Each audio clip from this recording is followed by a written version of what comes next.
welcome back to a Silent One Adventure. So, we are here now sa bahay ko sa Naik. So, this is the day 2. Maglalagay tayo ng primer. At ang kasama ko ngayon is si Tutoy. So, yan. Buong bahay yan lalagyan natin ng primer. Then, after that is yung pintura na gusto natin. So, as of now, it's already 6 p.m. in the evening. So, yan. At maglalagay na tayo ng almost black. So, pinigyan ko ng lining yung bintana yun. Lahat ng bintana ko actually.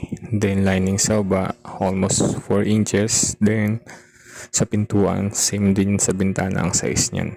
Basta lahat lang ng baba is 4 inches. Then, 2 inches sa bintana at pinto. So, yan. So, lining natin para makita ko lang yung itsura niya, yung kabuuan. So, first layer pa lang ginagawa natin dyan. Then, lining. Then, after nyo papatuloy natin, bibidyoan ko mamaya kung ano yung kakalabasan. Pero, pinacheck ko lang yung dalawang side kung maganda ba na maglalagay ako ng lining dyan. Kaya, yun ang inuna namin. So, after nga ng ilang minuto at ilang oras na paghihintay natin, so, bibilisan na natin at ito na yung kakalabasan ng ating bahay. So, yun yung lining natin. 2 inches nga yan tulad ng sabi ko. Then, hanggang yan. So, as of now, inabot tayo ng 12 in the evening. So, tulog na yung mga kapitbahay natin dyan. So, uwi na tayo. Pero, bago tayo umuwi, dadan muna tayo ng Mendes kasi trip ko magtagaytay ngayong gabi.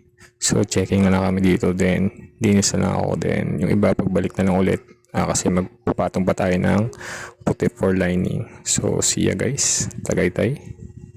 So, dito na tayo ngayon sa Tagaytay. So, papalamig lang tayo dito saglit. So, as of now, 2 p.m. na ng madaling araw.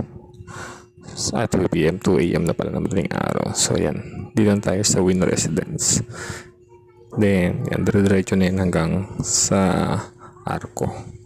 So, see you guys na sa mga susunod na vlog. So, dumaan lang din ako dito para makita yung view sa gabi. Sa cellphone di malinaw pero pag sa iPhone malinaw yan. So, tara na. Uwi na tayo. See you guys sa susunod na video. Bye!